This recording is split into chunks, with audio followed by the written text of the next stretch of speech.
People, deluded. I'm back again. I'm here with my good friend Curtis Shaw of Curtis Shaw TV, progressing over 20,000 subscribers now. It was a great end to 2020. Happy New Year, bro. It's your first appearance here of the new year. What are you saying, man? How was the new year?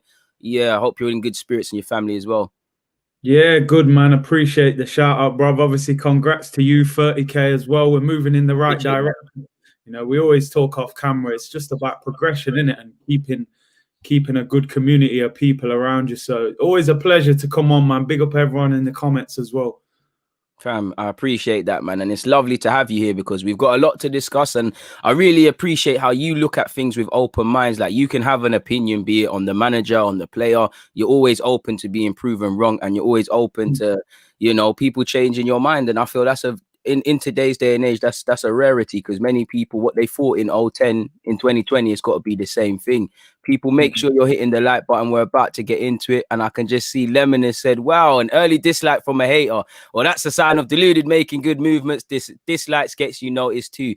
Dislikes are part of the parcel. People are free to dislike. Just make sure you're hitting up the like button and we crush them. I don't know whose mother likes me and stuff, but I keep telling you, look, please, no, be mentioning girls and mothers, when the boyfriends are out here, wait till they gone to work before you look at Deluded, because I'm getting in trouble and things like that. They're hating on the thing. They can't stop the rise, fam. They can't stop it. Make sure you subscribe to Curtis Shaw TV as well as we keep pushing. You know, I can't imagine you're not subscribed already, but hopefully you all are. Let's get into business, Curtis, man. Let's get into business early doors, man. I want to ask you the title of this video. Well, you can't see it. In fact, let me share a screen for a sec, just so you can see what I'm actually reading. Don't worry, man. I come in prepared, man. I got a bag of things I'm here to ask you, bro. Everything is ready as you, bro. This is all what we're going to get through, my guy. That's all us, man. I love the notes, man. You know me. I love a notes. I love a notes. But yeah, man. Why has it changed and gone all funny, man? I think. Oh shit. Yeah, that's how it was. We was ramping. But yeah, let's crack on, man. Aubameyang, talk to me, bro. What's your feelings on Aubameyang? Like, where we at now with him? What's your feelings around him? I think my initial feeling, bro, is we got to be patient with him. You know, there's no divine right in football to be in form all the time. Yeah. Aubameyang's been at the club, what? This is his third year at the club. This is the first sticky patch that Aubameyang's had since he's been in. Now, don't get me wrong, we're half a season in, so I can understand why people are starting to panic a little bit. Oh, he's 31. We give him 350, 375. Is he declining? But what I would say is I think he deserves the season before we make that judgment. If he has a bad season, then we got to start asking big questions. We're halfway through a season. He can quite easily turn that season around by starting to score goals. Now, as I said to you before, Lacazette 6 weeks ago, most fans would have wrote him off. Most fans would have said, Lacazette's done. You know, he's been here 3-4 years, hasn't really done the business. It's time for him to go. Now we're looking at Lacazette. He looks rejuvenated. He's got people running. His link-up play's working. He's scoring goals. He's playing with instinct. So I think we have to be patient with Aubameyang. Can you criticize him? Of course you can. Equally, you praise somebody, they can be criticized constructively as well. Go on, bro. But to write him off because of what, 14, 15 games, he was injured for 2 or 3 games. Ultimately, I always say Aubameyang needs service. He is not Alexis Sanchez. You can't just give him the ball and he's going to skip 2 or 3 and bend on the corner. He ain't doing that. He's a runner. Same thing's happening with Timo Werner at Chelsea. Not getting the service, not running onto things, and ultimately struggling. You can't write Aubameyang off. That's what I'm saying. If we are accepting Granit Xhaka, Hector Bellerin, Rob Holding, Mohamed El Neni, these guys have had bad 2, 3, 4 years at the club, but we're keeping quiet with them in the team. I think to say, get rid of Aubameyang, he's finished and he's not good enough, let's sell him, I think that's a little bit premature, man. I think, listen, he can be criticised, of course, but we got to give him a little bit of patience. He's got a lot of credit in the bank at this football club. I mean, you said it there, you know, he's got a lot of credit and he's earned it. You know, he scored in the FA Cup. He was pivotal to us doing that. Me personally, I feel on one hand, he's always been a great player, but he's overachieved in terms of goal scoring at Arsenal. It's nothing short of a miracle because he's been over delivering. We haven't really created and the rest of it. And like we said on your show yesterday, make sure you check it out as well after this, people, in a sense of he's been due this. This has been coming, sort of thing, and it's only now we're looking at this evidently. And I agree with the point you said about how I won't. Maybe reactionary isn't the right word, but it's like we always want a new conclusion. It's like couple good games, El Nene's back, let's give him a new deal. Holding's a bit different, but Holding a new deal. And now people are saying Aubameyang shouldn't have been given a new deal and things like that. We was begging Donny to stay. I'm not gonna lie, if we get into the end of the season and it continues like this, I'm sure me and you will sit either on one of our channels or both, and we'll discuss where we go from here.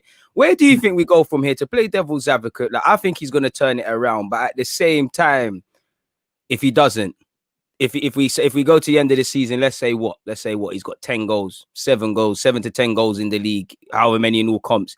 What are you saying around that now? Is it just a one-off? Is it just a bad season, or is it we have to try and move him on? Not that we can, because we've given him a big deal and them things there.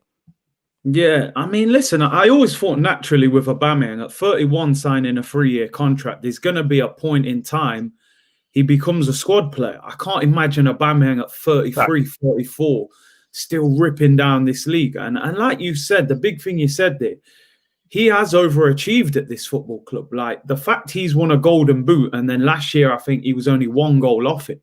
When you look at the lack of creativity in that team, I'm shocked that he's even hit them numbers. Facts. This was always going to happen. And I think the change of style and the emphasis on energy and high press with Martinelli, with Saka, with Smith Rowe, I think that has now kind of exposed Aubameyang a little bit that, listen, we're playing a totally different way now. We never really played like that with so much speed behind him. It was more like Mesut Ozil. It's a little more slow and we're looking for that pass, this, that, the other. I said yesterday as well, I think Aubameyang has to change. He has to adapt to how we're playing. Equally, we have to try and adapt to him because we don't want to write him off. You know, I think it would be silly of us to just say, he doesn't fit our style, that's it, we're going to put him on the bench. There has to be an adaptation from both sides. As we said before, you know, when Pep turned up at Man City, he demanded Aguero change that style a little bit. You're talking about one of the best strikers the Premier League's ever seen. Facts. Nearing 30, being asked to change his game, you know, and he adapted to that and he became an even better player because of it. So I think Aubameyang has always been quite limited in the sense that to me he's a runner and a finisher.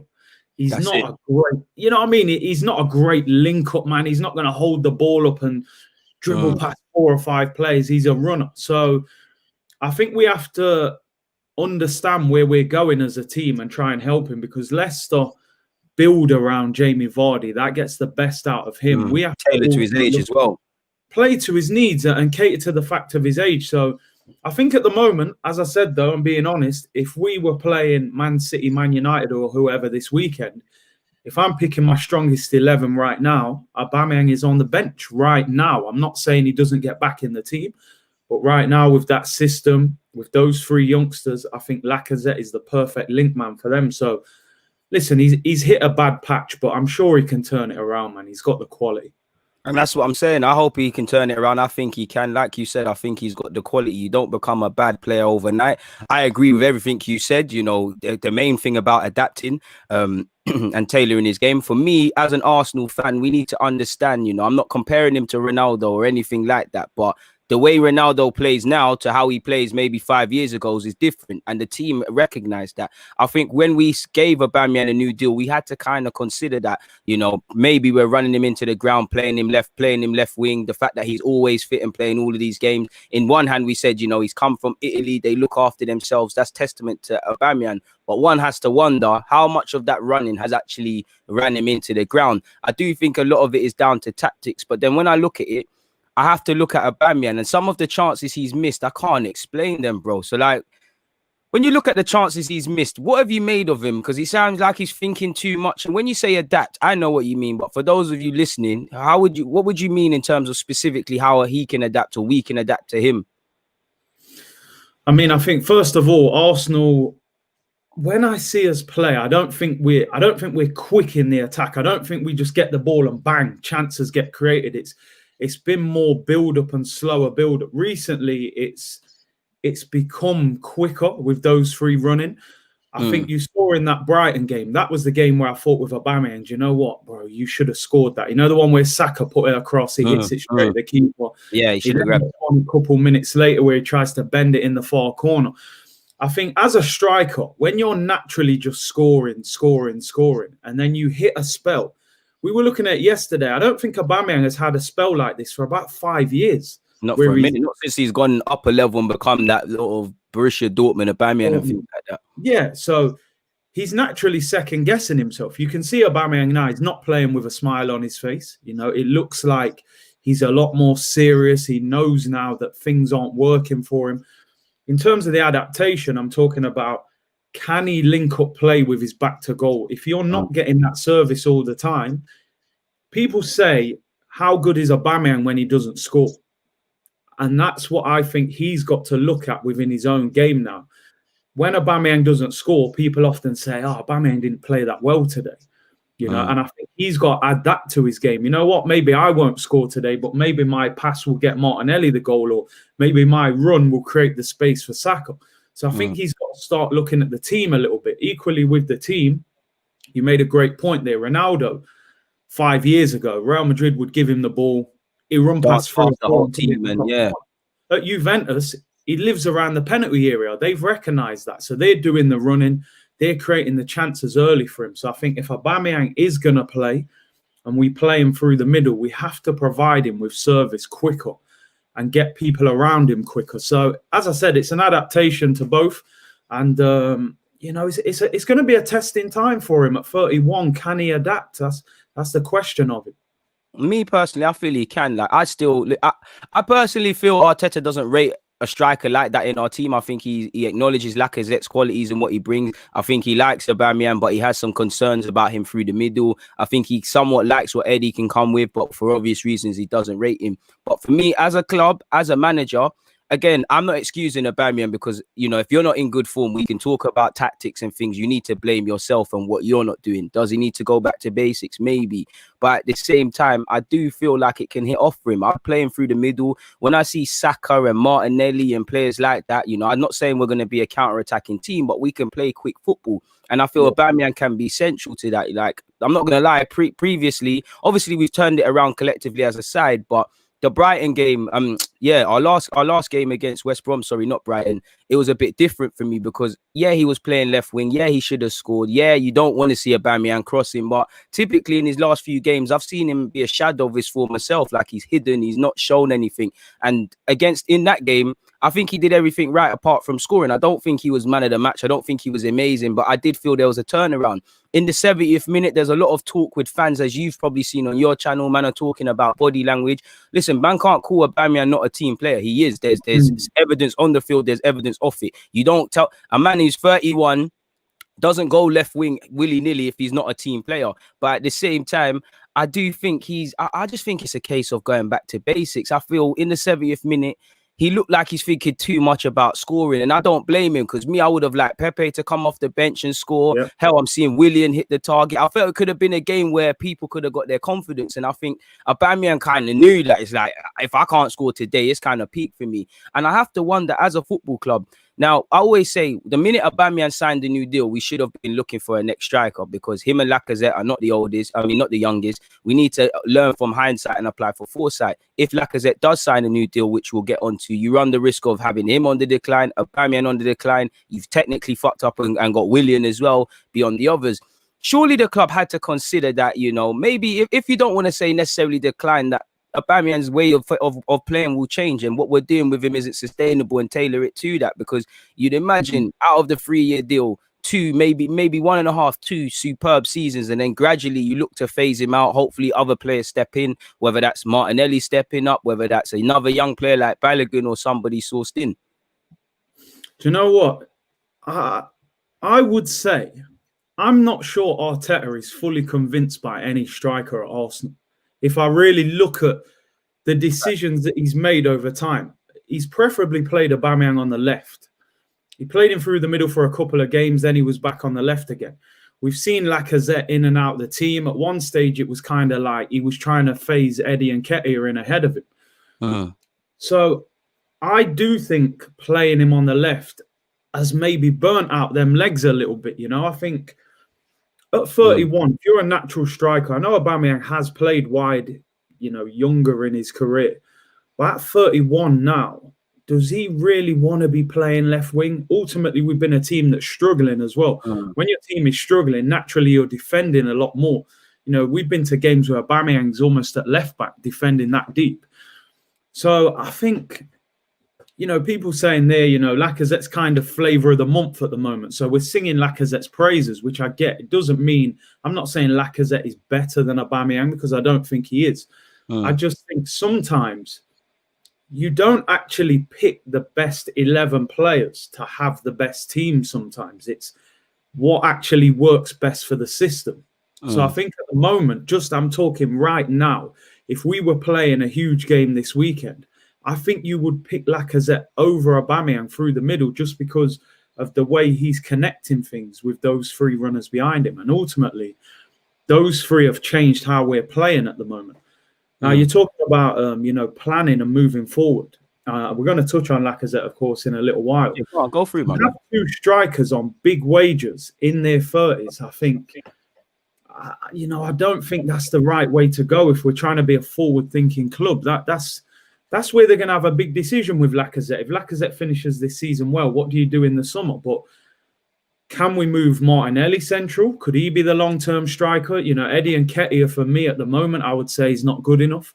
Balogun, they need to sort nicely there, Curtis. Do you know what I'm saying? So I think they're going to have decisions to make. And this is where Mikel Arteta, he needs to really show how good a manager he is, because we said this before, don't confuse form with long-term, how good you're going to be long-term. We've made that mistake before.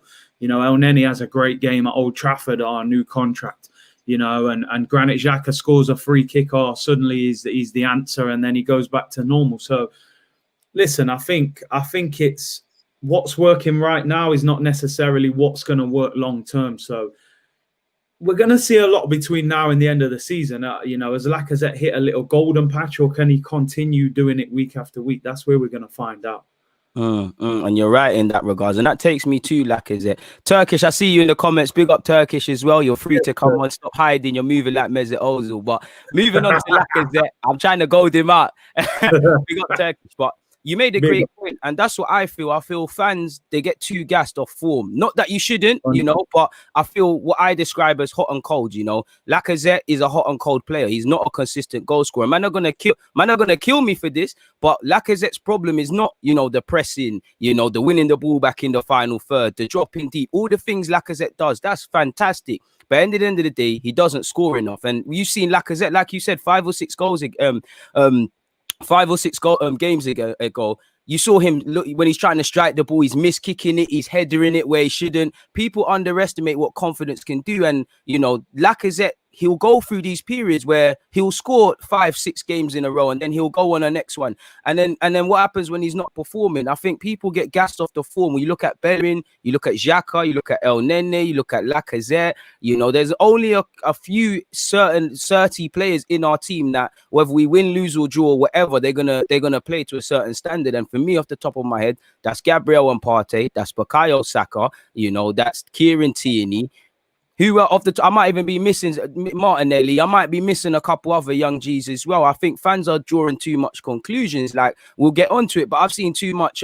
Let's not sign a creative midfielder or another midfielder because we've got Smith Rowe. That is unhealthy, because when Smith Rowe's played 3 games on the trot, what happens when he has a dodgy game or he gets injured or whatever? This is where fans need to keep a cool head. And I think it's very telling that in relation to the future of Lacazette, Arteta has said it's an end of the season thing. He weren't saying that about Bukayo Saka. He's not saying that about Balogun. He didn't say that about Aubameyang. I think that tells you everything we're at with Lacazette. And as much as I love Lacazette as a footballer, and we all do, we're praising Lacazette for things that should have been a given. Pressing, leading by example, link up play. These are all things we thought we was getting. He's underwhelmed. He has not been consistent. And at 29, I'm not trying to be too harsh, because the last few games he's been amazing, but it might not be the wisest decision. If he scores 20 league goals, then I think for me, I would talk. But the same way, Aubameyang did that last year. He signed a new deal, and he's looked a bit different. I think Lacazette will be moved on personally, but again, do I think this club is scouting a striker? I don't know. So I guess let me ask you: would you give Lacazette a new deal? See, I always go off my initial reaction. My initial feeling is probably not. Initially, I'm thinking he's 29. He's on 150 grand a week. A new contract naturally means a pay rise, you would imagine.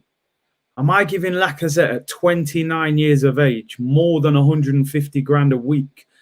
You know what I mean? He's going to want at least 2 or 3 years.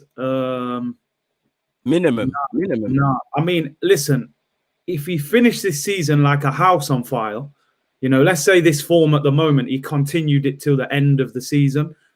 The most I would entertain is maybe a 1-year extension onto the year that he's got left. But you see me, I love Lacazette, but he wouldn't take that. I love Lacazette, my guy, but it's like fans, it's almost illegal to criticize Lacazette until he's evidently not informed. Because I was saying, ironically, I remember a couple years ago, it was me and Turkish. I think it was on the supporters club. I was like, Lacazette's great. My problem is he's not scoring. He's not a consistent goal scorer, and we're praising him for things that either should be a given or things that we didn't sign him for. I didn't sign Lacazette. I'm not. Listen, I like his playmaking, but I didn't sign him for pressing, for work rate, for link-up play. These are all givens with top quality players. And it's like, to illustrate my point, let me share the screen with you. This is my problem with Lacazette, my guy. You know, it's not even a criticism thing. It's like, what? As you can see, he's done well this season in the Premier League. 7 goals, 14 assists. You can see it already. And he scored in big games. And I also feel, before I continue, when I look at games like United, I actually think he's played quite well and not scored. Now, in May, man, I'm not going to remember that. We're just going to focus on the goals and whatnot. But I give him that luxury. As you can see here, my bro, he bagged in his first 3 weeks. Then there could have been injuries and whatnot. But then again, you look at the droughts. And then you see a goal scoring form. That is Lacazette. He goes through these little patches. Now, let's switch this to all comps really quickly and go back to next season. You know, Lacazette has not, I wouldn't say Lacazette's been a flop. And I'm sounding like I'm attacking him because I like him. I just feel with Arsenal fans, whether it's about the manager, the owner, the tactics, all of these things, when the inevitable loss happens at this club, we want to sit here and speak about it. You know, Turkish is in the comments. I guarantee, man, I've probably called Turkish negative and the rest of it because of speaking about the Kroenkes now that we've won 3 games in a row. I feel Arsenal fans love conclusions. But if you look at it last season, and again, he had ankle injuries and all of these sort of things. But what? Didn't start the season badly, but what? In his first 3 games, he got 2 goals. Fair play. Ankle injury, I'll cut him some luxury. You know, he's injured. You need to get back to the flow of things. He got 21 minutes. As you can see, he got 2 against Southampton. He scored 1 here. So he hasn't really been even prolific this season. But what do you see? Little patches. Maybe going back to further season will illustrate that point a tiny bit better, you know, because that last season was calam for everybody. So if I go back 1 season, shout out to Transfer Mark as well. I think was 18-19, was that the year he got Player of the Season? Might have been. There was the highest he's got in the league is 14. But did we spend 52 million for 14? And I'm not sounding like a hate. I'm really not trying to hate on the player. I like him. It's just we need to have the sobering truth here. Again, look, like you see what didn't bag in his first 3. Then in his next 3, he scored 2. Then he done his mad thing again. Then look, then you see, then he, all right, fair enough, he's getting assists. This is Lacazette. He goes through patches.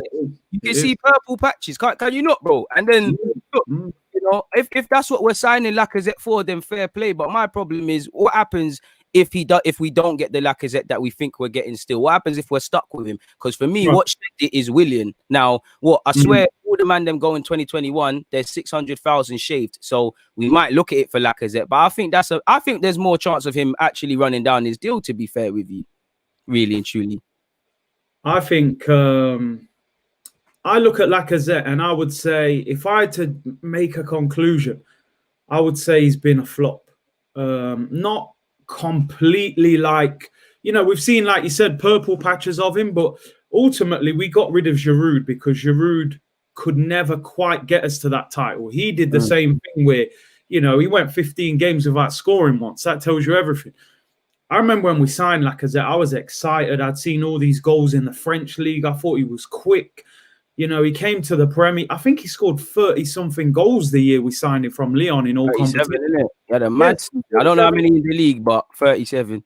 Do you know what I mean? He scored 40 in the first season, 13, then he only got 10 last season. You know, he hasn't answered the questions. And I think we've seen this before. How many times have you seen a footballer, 6 months, a year left on their deal?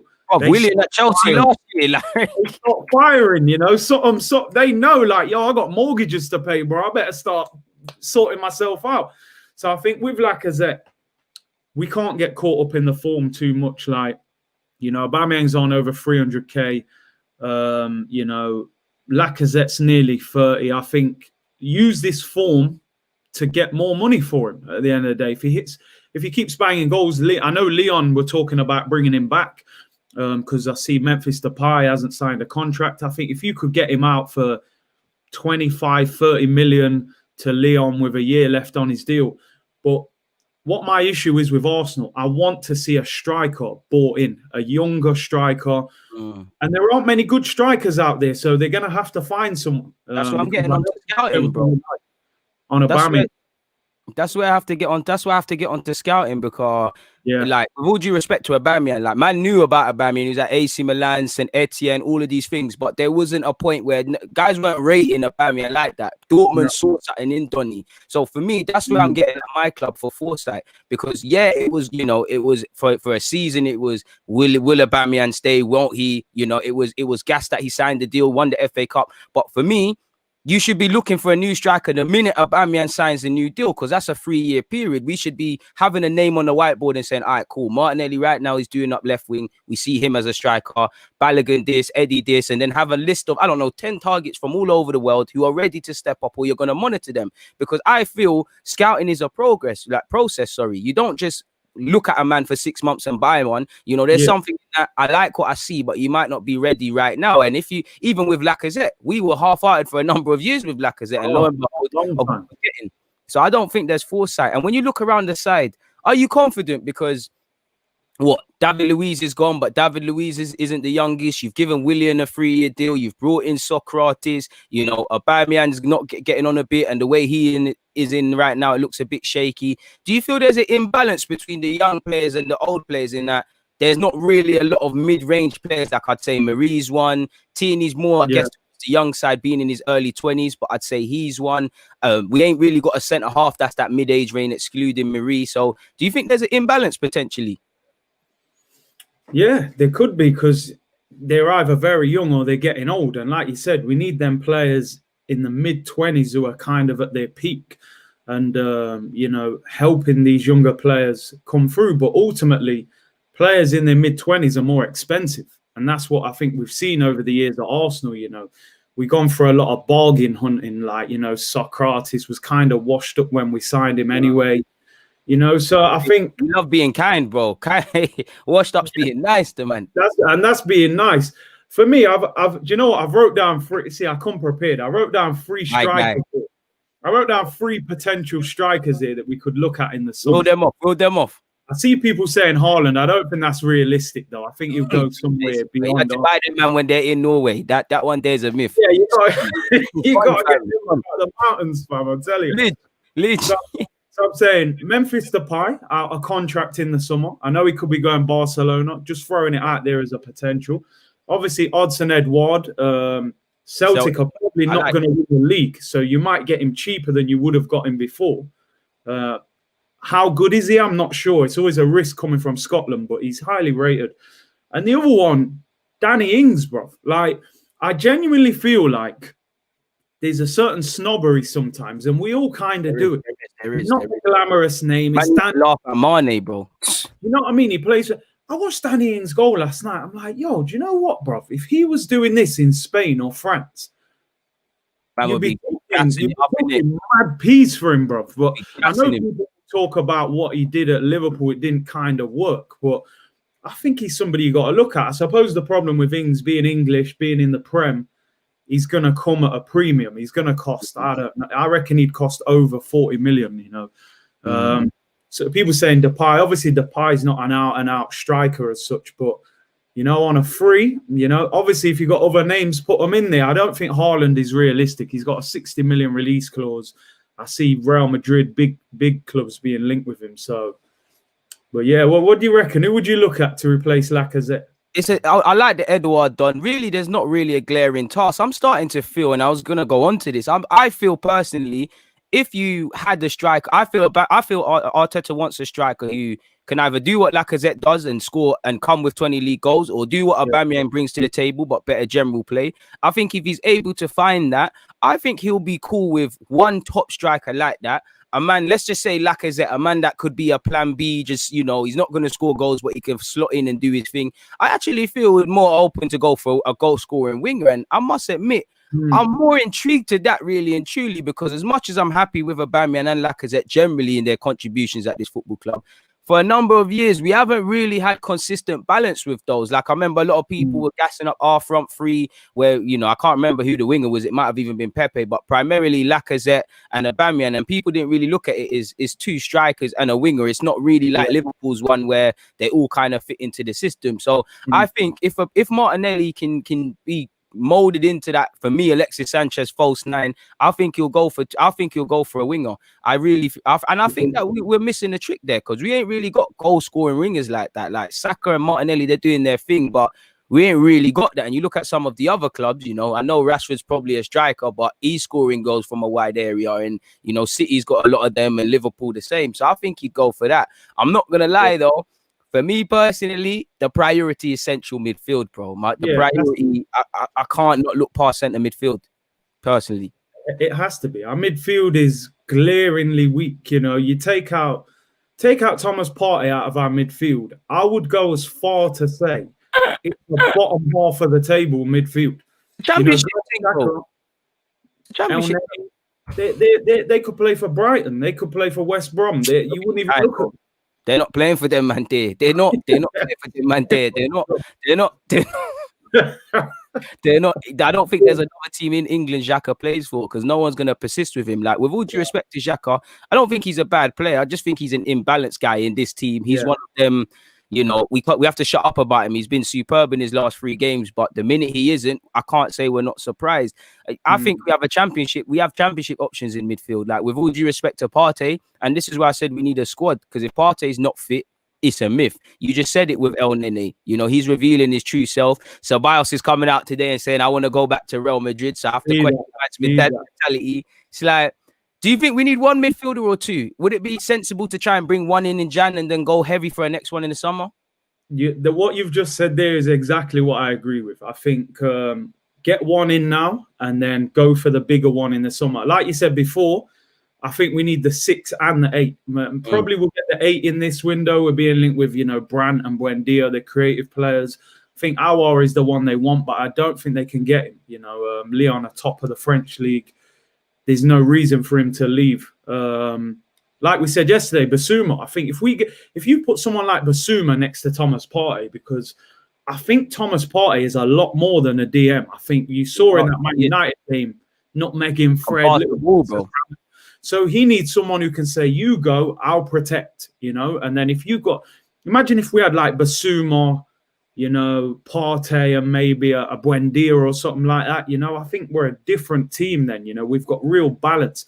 When's the last time we had a real balanced midfield? It's been a long time. Like, the closest one I can probably think of was like Cazorla and Coquelin. You know what I mean? But Coquelin wasn't quite good enough. But, you know, we had the defensive player and the creative player, and then Ozil in the pocket. That was a good midfield in terms of balance. So, yeah, for me, Basuma in the summer's an absolute no-brainer. And then, I think get the creative, maybe number 8 in this window. I believe in Basuma. I think Basuma is sick. But for me, I don't know, man. Take nothing away from Basuma and what he brings to the table. And I share everything you said. But you see, for me, and I take nothing away from Basuma once again, for those of you not listening, is it just me who feels, surely, I know we've changed our scouting thing, but surely you can scout as someone who can win a ball. Primarily, Basuma's there to win the ball back and things. Surely we can scout someone to do that for a lesser profile, because Brighton are going to sit there and say, well, you need to give me 30, 40 plus million. You want to take our player mid-season where we're playing woeful. To a degree, we're hearing Norwich are doing that over Buendia as well. This is where I get at the scouting of my club, because it does seem, when I look at the names we're being linked with, You know, obviously context is key, but it doesn't feel that we necessarily actively want a player. It seems like these are the men that are available, sort of thing. Like, are we linked with Isco because we genuinely want Isco and we see how he can tie into the game, or is it, he's not playing? Eriksen the same, and you know, excluding Buendia, to be fair, but with all due respect to Buendia, he's playing for Norwich. You know, if it was, I don't know, if it was someone in the Prem, that one there might not hold weight, because we need to be honest. You know, money talks. It's a level playing field. You said it yesterday. Norwich got a parachute payment. Also, with selling Ben Godfrey and Jamal Lewis, they don't really need to sell, man. They're gonna try and get promoted. It doesn't make sense. So we need to force it. And I personally, at least in January, I'm not giving our club any luxuries, because the minute you conceded that you could only sign Partey, the planning should have been done for months in relation to what you're going to do. Now, I'm inclined to believe, when I see you've got Kolasinac, and we'll get onto Saliba a bit in a sec, Saliba out early doors on loan, this tells me that there's an element of proactiveness around us, around our January. The thing that scares me is we keep hearing we need to sell before we can bring man in. You know, Socrates, unless you let him go for free, I can't see him fielding too many offers. You know, Mustafi, unless you let him go for a cut price or free, is he going to leave mid-season, or is he going to just sit on his hands and wait for the Barcelona move? I'm not too sure. You know, I'm really not too sure. Richard has said some interesting names, and you know, Isaac's been very good since he's obviously gone to Sociedad. Darwin Núñez, he's a person that I don't think is quite prolific enough. He can go up a stature, but I've watched a lot of him in Uruguay. He's a physical powerhouse. He can hold up play. Patson Daka, he's a bit hot and cold, but I do think the potential's there. So you could throw them into the list. But again, all these men that you're saying, they're all gems for whatever clubs they're owned by. You know, you're going to have to spend a pretty penny. And for me, we need to start taking calculated risks, because if we're honest, you know, these names are good. The names Curtis has said are good. We're all having them and believing in them, but it's not a thing where we're like, oh, yeah, that's the 100% the answer sort of thing. Do you know what? I'm at a point now, and I don't know if I'm wrong saying this. Do you feel like we need to start signing more players from the Premier League? Now, I know naturally Premier League players cost more money, but, you know, I see a thing yesterday with like Liverpool, and they were saying, you know, Mane from Southampton, Jota from Wolves, you know, Van Dijk from Southampton, Robertson from Hull. Like, sometimes you need to. I think we saw before with, you know, like we wanted Zaha over Pepe because we felt like he would just settle in straight away. London, he knows the Premier League. With Pepe, you still feel like he's adjusting. That one hasn't worked. I know every now and then you will get a Alexis who just comes in and blows up straight away. Yeah, but he was a top-level footballer at Barcelona. You know, that talent was through the roof already. Sometimes I think, do you need a Basuma and a Danny Ings, or would you take a Lewis Dunk, or, you know, just people who they're not glamorous names, but I think sometimes you just need them smart signings where it's like he's going to come in, he's going, you know, like Kieran Tierney. I know he's come from Scotland. Educated risk, man. It's like we said, similar to the Prem, and he's come in. There's been no adjustment. I'm just ready to go straight away. Like, I would like to see Arsenal sign a few more Premier League players, man. Yeah, not every signing's got to be Hakkasan. Some man have to be Matku and hard food. Like, some man, that's what Tierney is, fam. Not everyone. It's a name brand thing. Yeah. It's like you said, bro. It's an educated risk, because on one hand, people would have turned up their nose at Robertson. People were definitely turning up their nose at Mane. I remember, not to get at Man United fans, but I remember Van Gaal was like, yo, let's sign him. They were saying, no, forget that. So it's educated risk. I definitely agree with that. But on one hand, you know, you've got to put the money on the table. With exclusion of Robertson, you know, Mane was a decent fee. You know, it's pennies now compared to what he's done. But you've got to pay the money. And like you know yourself, it's more of a level playing field now with the money in the game now. Like, what, championship teams are not being bullied. You want to take Buendia, West Ham had to pay 30 million. You want to take, fair enough, Eze was a deal, but generally you have to pay hella piece. So I think that's where we're going wrong. I think if Palace were open to the installments thing like we've clearly done with Pepe, then I don't think Pepe is here, sort of thing. I think it's Zaha. But it's like what you said. You've got to make. You said a great point a few episodes ago when I was on your show. You're like, very rarely are man available. You have to make man available, and I don't think we do that. Like, when they are based on the language, it seems like we're trying to force him to be available. Apparently, he's open to leaving. So you put money on the table, something might happen. So I'm not too sure. But yeah, we do. It's worth shopping in the Prem, definitely for a backup goalie. Like, I think you could have went. There must be a local cage opposite London Coley, because this Renison done is different. Like, I don't even want to get to, but come on. Runnison, he wouldn't even get in the cage, would he? He wouldn't take him in cage football or an Arsenal. Oh, bro. Yeah, man, there he's some Conference League goalkeeper, bro. A man saying there, yeah, we have bought in the Prem, but no, I'm not talking about Chelsea's leftovers still. Come on. Dons, man, you know what I mean? But nah, I think the thing is now as well, like, we have to sometimes understand we're not the Arsenal of 10 years ago. You know, we should have learned 5 years ago when Jamie Vardy said no. Jamie Vardy said, no, bro, I played against Jamie Vardy, you know, in the conference. I see where this guy came from. This guy turned around to Arsenal and said, no, I'm cool. I'll stay at Leicester. From there, we should have realized, do you know what? We haven't got that same pool that we had before. Would Jamie Vardy have said no to Man United? I don't think he would have. I don't think he would have. You just got to be honest here. If we can't pull Buendia out of Norwich, there's something wrong. I get the financial implications. They can just sit there and say, all right, cool, make it 40 mil or go away. You know what I mean? But in reality, Buendia should be like, he should be on the phone to his agent saying, bro, make it happen. There needs to be meetings today. You need to get me out. I'm desperate to go to Arsenal. Buendia, you made a great point yesterday. Norwich might say to Buendia, you know what? You have another good season here, get us promoted. You ain't going to Arsenal, bro. You're going Champions League. You're going, you know what I mean? That we're not right now. Arsenal are not a Champions League club. We haven't been out of the competition for 1 year. We've been out for 4 seasons. Do you know what I'm saying? We're Europa League fodder right now, fam. Thursday night settings. Some of these men are not that interested. You know what I mean? So stress, you know, and the guy there makes a great point. Arsene Wenger was a big attraction. How many times did you hear? I remember when Alexis came to Arsenal.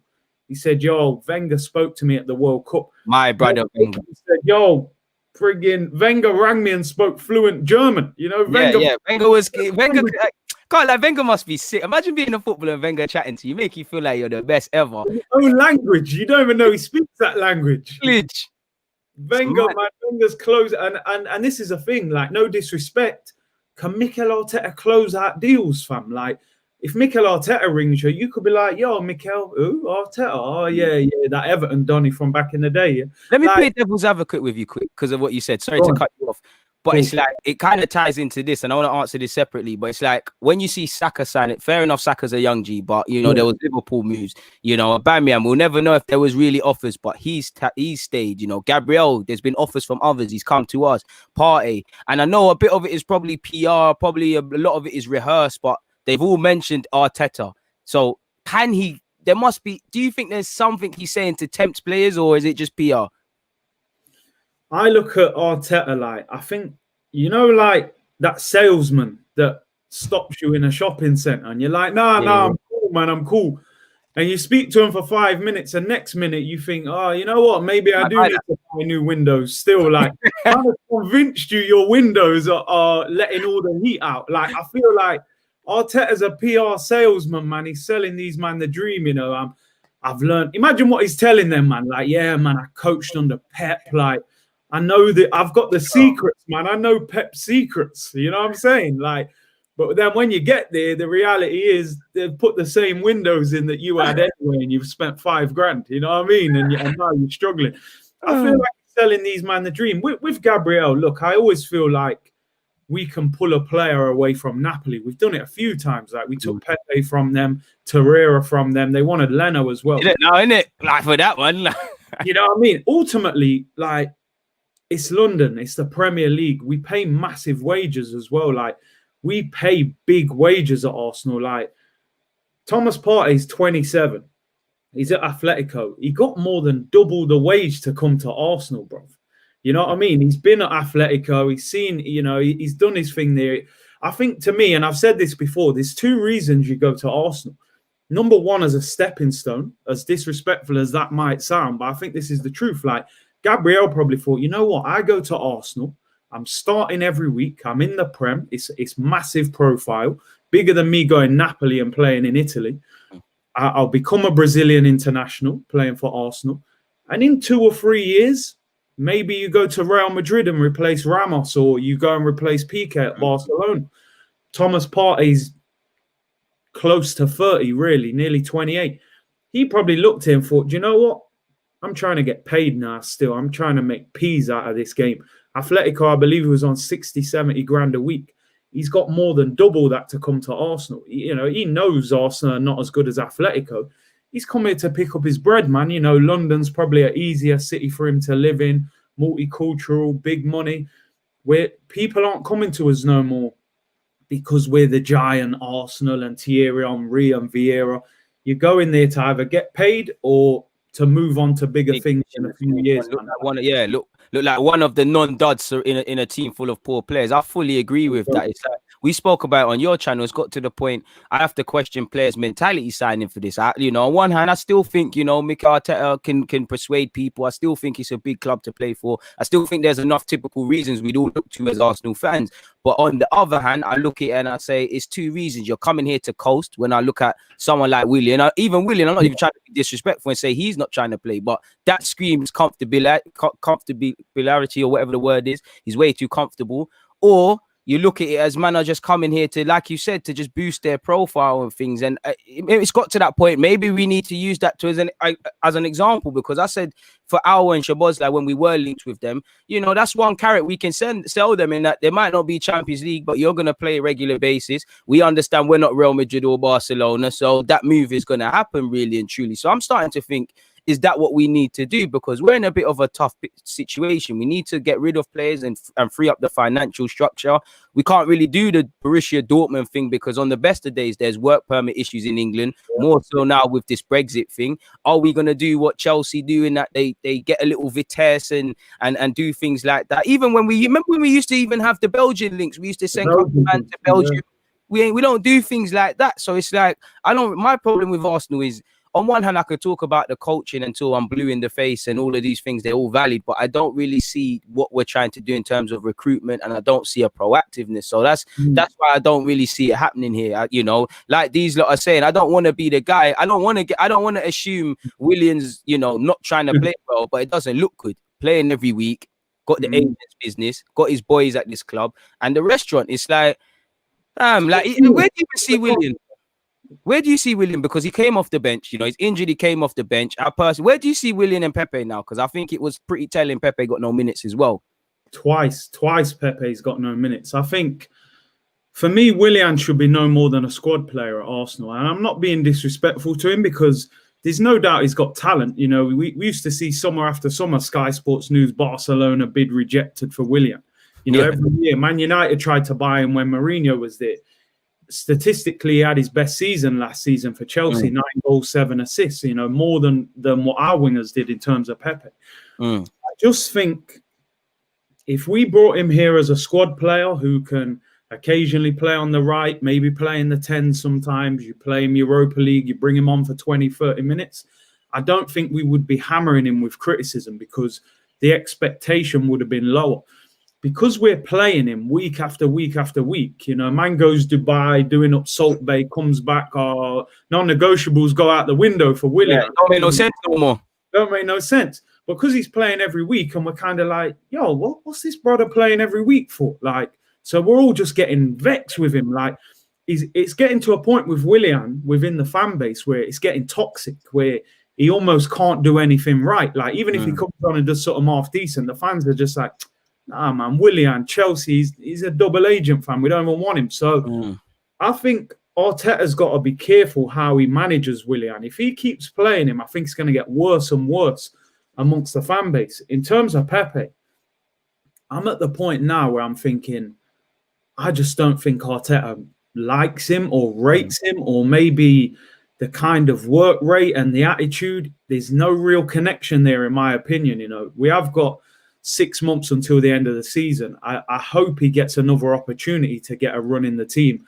I know Saka's doing bits on the right at the moment, but I would still love to see Pepe get an opportunity there, just so by the summer, if we were to say, do you know what, let's let Pepe go and cut our losses, I'd like to feel like we've all seen enough of him to say yo, or he's not. There's still a lot of fans who are saying, no, Pepe hasn't had a fair chance. He hasn't started 5 Premier League games in a row. There are some who have wrote him off and said he's not good enough. I think we all need to feel like we've seen enough of him. he either is or he isn't. And I think in the summer, I got to be honest, I think they might accept an offer if they were to get something that that they thought was acceptable. 30 odd million, I think they'd consider.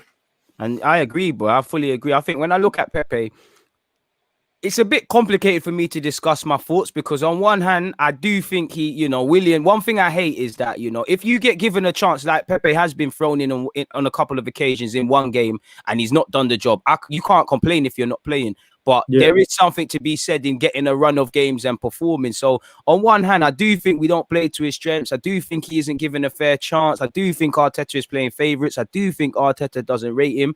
But at the same time, I don't think Pepe can have any complaints. We know that it's tough when the manager doesn't rate you, and that must be having a negative effect, knowing you're training and not playing, knowing other men are playing poor. But at the same time, you know, the sending off, the hot and cold decision making. Like if I was him, him and Willian should look at Saka and be ashamed of themselves. You know, Saka 16th minute against West Brom, putting a ball into the box from Aubameyang. Just the basic decision making is all these things that I do think there's a lot of things like decision making that Pepe can answer for himself. I think someone needs to be losing their job because we've spent 72 million or up to 72 for a man that's probably 20, maybe 30. If you were signed for that, that's fine. You know, he's an all right squad player. And we're looking at it as like, oh, we've got a number 7 who's come out of our academy. He's playing better. We'll cut our losses on Pepe. I want to keep Pepe and let him be part of the squad. I'd rather Willian go. But at the same time, if he does go, I can't complain. And when I look at it, I do think we're going to cut our losses because like you said, he's not playing, you know, we cut our losses. I think he'll be lucky to get 20 million in this market and the way he's playing, you know, his numbers aren't that bad collectively connected to Arsenal, but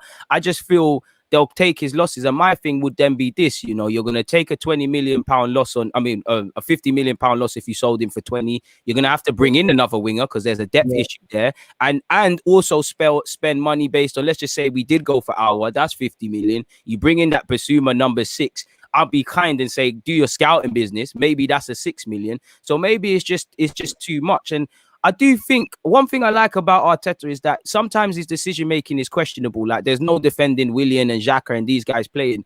But I kind of like within reason, he's not necessarily, he plays favourites, but he's not necessarily attached to some players like that. So I do think there might be a chance, an opportunity for Pepe. Look how he finished the end of the season last year, but I don't think he's been given a chance at all, really. Like he hasn't been thrown in for 10 games, but I just feel the minimum opportunities Pepe's got, he hasn't taken it, and he's 25. I hear talk about loaning man now, and come on, bro, he's 25 years of age, signed for 70 odd million. A lot of the things that he makes mistakes in, I find myself that I should be talking about Saka like that. You know, I think he needs a chance. You're fully right. I know you're a Spurs fan. You're fully right, and I don't think Arteta wants to give him a chance. But at the same time, Pepe is incredibly frustrating. Like the man's a baller. He can dance past man. But what makes the difference is this upstairs. You know, the mentality and this upstairs.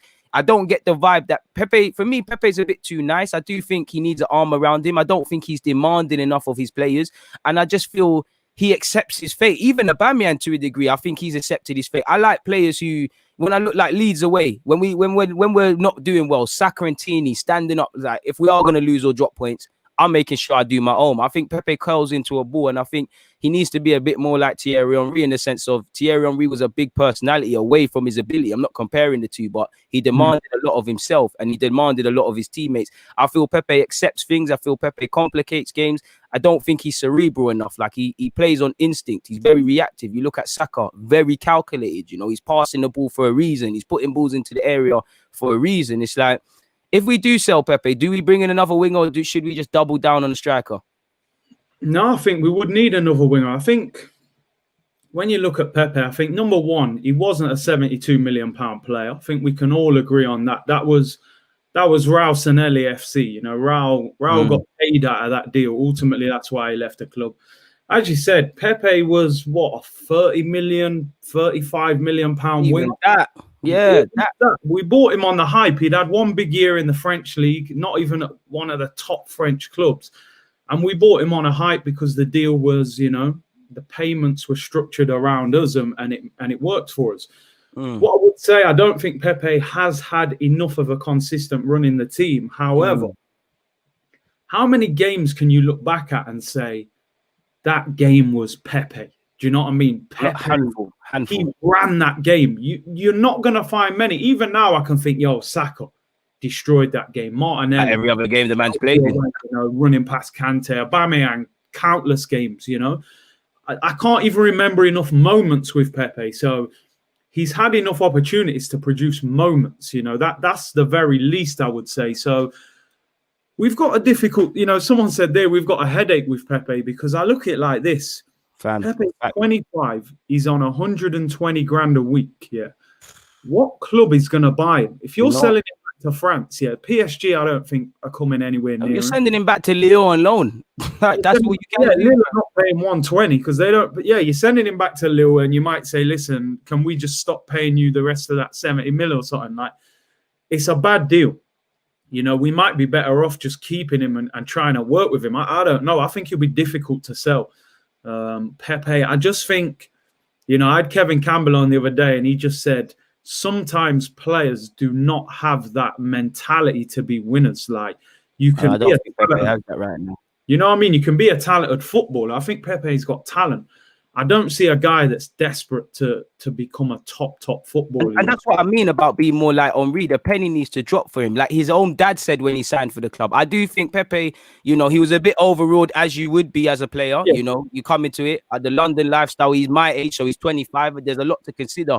I don't think the penny's dropped. I do think he's got talent. I don't think he's a poor player. A part of me doesn't want to give up on him. The only part that wants to give up on him is that as Arsenal fans, we keep doing this. We go year on, year out with several players. We did it with Wilshere. We did it with Ox. Ramsey finally turned into a player. We did it with Theo. We're doing it now with Bear Other Man.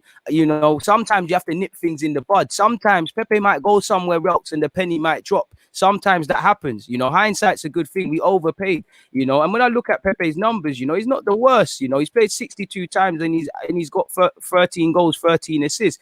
This season he hasn't played 90 minutes. So let me share the screen. But before I share the screen, somebody needs to enlighten me. Thierry Henry took 11 games to score his first goal and went off other than that. And unless you know more than me, Curtis, swear down Thierry Henry went on loan at Arsenal. Boy, never. I don't know what Thierry Henry this is, but boy.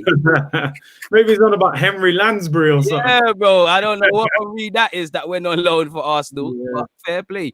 But this is what I mean by Pepe hasn't had a fair crack because you look at his statistics. He got 14 against Fulham.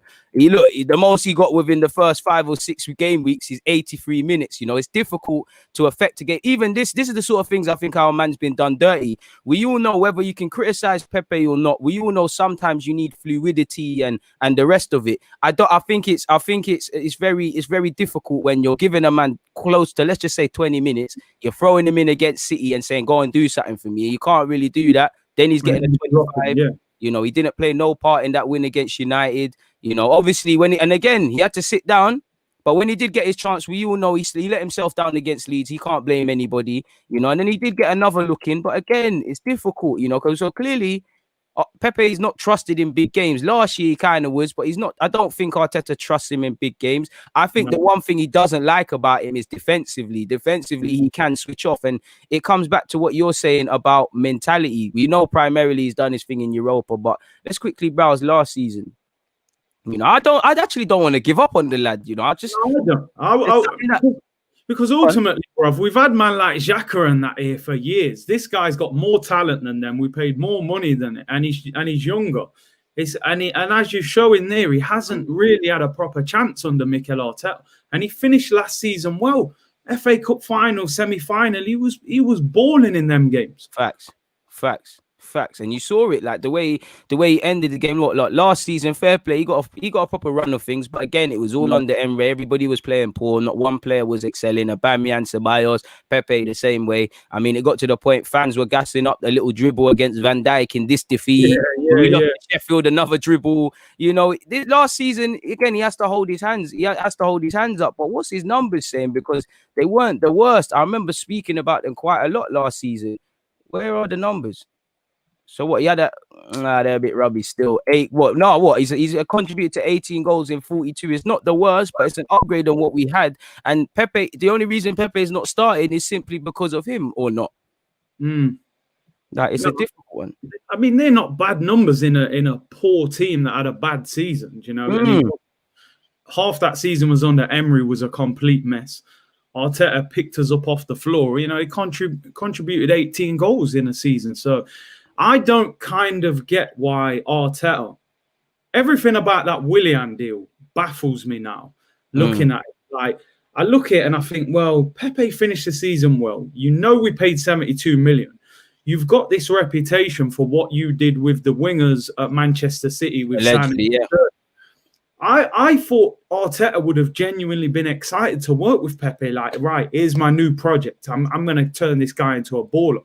He finished the season well, and you've gone and signed Willian on a 3-year contract on 200 grand a week. With knowing you've got Saka and these guys in the win, ready to Martinelli to throw in that. Now, to me, that's just lazy recruitment. I honestly think that's lazy. To me, if I'm Arteta, I'm going, I've got Pepe, Saka can play out there. I've got Nelson who can play out there. Why do I need Willian? You know, when I remember when we signed Willian, me and you spoke about it. We tried to be a little bit positive about it. We were saying, well, maybe squad player, maybe he'll play in that 10 role. You know, we didn't for 1 second say, yo, Willian's going ahead of Pepe playing right wing every week. So I'm not sure, you know, was that Arteta's deal? Was it Edu's? I mean, Kia Jarabchin said that Arteta met with Willian 3 times to get the deal done. So I can only blame with the manager. Yeah, I can only do that. I have to concede is that I think, you know, in the need of, as much as I like young players, I can comprehend a manager kind of needs instant results. And while I don't agree that Willian is that, he kind of gives you instant. It's only a problem because he's playing poor. You mentioned the point about Nelson and the previous City things, and me and you speak about it, but I've never directly asked. It's like I would like to know your thoughts, because one thing I'm yet to see, I ain't really seeing Arteta put his hat on a man, on a young player and say, you're my guy. Now, right now, it looks like Smith Rowe. You know, he's playing Martinelli. He's evidently improving Saka. He's working with him. But I thought Nelson would have been that. I'm so sure Nelson started at Chelsea at home or United at home, and he's played a couple of big games. You know, I haven't really seen him throw a hat under a man and say, you're going to play. You know, in the same way, even Wenger with Rob Holding, he said, I'm going to use him. I'm sorry he cost 2 million. We've seen Saliba go out on loan. I'm not criticizing that. He needs to play football. It's just, I haven't really seen, even Maitland-Niles, I haven't seen him put a hat on a guy and say, you know what, you're my young guy. You're going to be exactly what Arsenal's about. I know he's got Saka and the rest of it, but I was keen to see how you feel. I think when you work at Man City and you're the assistant manager, ultimately Pep is handling the majority of business. If he says to you, right, Mikel, I want you to go and work with Sterling and Sané and improve them, concentrate on them to, you know, positioning and all them kind of things. Let's be honest. Sterling cost 49 million. He was established in the Premier League. Leroy Sané was a German international, cost 35 million. He was a wonder kid as well. I don't think those two required a lot. You know, maybe little tweaks here and there, but their talent they were already producing. When you're the manager and you've got all this pressure, look how much he's had to deal with Ozil, Saliba, COVID, all this madness. You haven't really got that time to start spending that extra hour with Nelson and talking. He's got 1,000,001 things going off. You know, he's probably, but as you said, looking at the start of this season, I would have thought William Saliba, I would have thought Guendouzi, Pepe, these kind of players here, I would have felt like Arteta needs to get stuck into them and really improve them. And it's kind of it kind of looks like he said, I'm too busy. I can't work with all. Like, if you're giving me any kind of problem or you require work, I ain't got time for it. He's saying, I haven't got time for it. I've got way too much pressure. So instead of saying, right, let me play Pepe, let me coach him, let me get him to where I get to, he's under so much pressure. It's like, let me just play Willian, because I feel like at least if he don't have a good game, he'll help Hector Bellerin defensively. I mean, you're a man. Sorry to cut you off, but you used to play football, and I'm pretty sure you've heard like managers, they'll prefer, not that Willian gives you a 5 out of 10, but they'll prefer a man that out of 10 games he's going to give you 10 or so 5 out of 10s. Then a man like Pepe is going to be 9 and then 5 and then 3 and whatnot. Just that lack of consistency in it, knowing what they're going to get, and a lot of managers when they're under pressure. Let's be honest. Mikel Arteta has been under pressure this season. Last season, he came in when we was on the floor. Like Emery was just get him out, give us something to believe in. So anything he did looked positive. So he could play Pepe and this, that, the other. This season, when the pressure's really kicked, he's just gone for, I know what Willian's going to give me, worst case scenario. He's going to help Hector Bellerin defensively.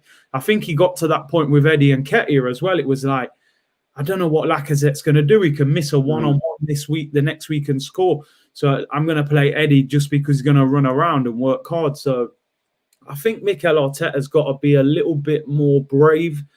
I think he does have to coach players. Ultimately, he got the job because of how good a coach they all said he was. I want to see him improve people. You said about Smith Rowe there and that. Has he really done that to Smith Rowe? He's put him in the team, and I feel like it's only been 3 games.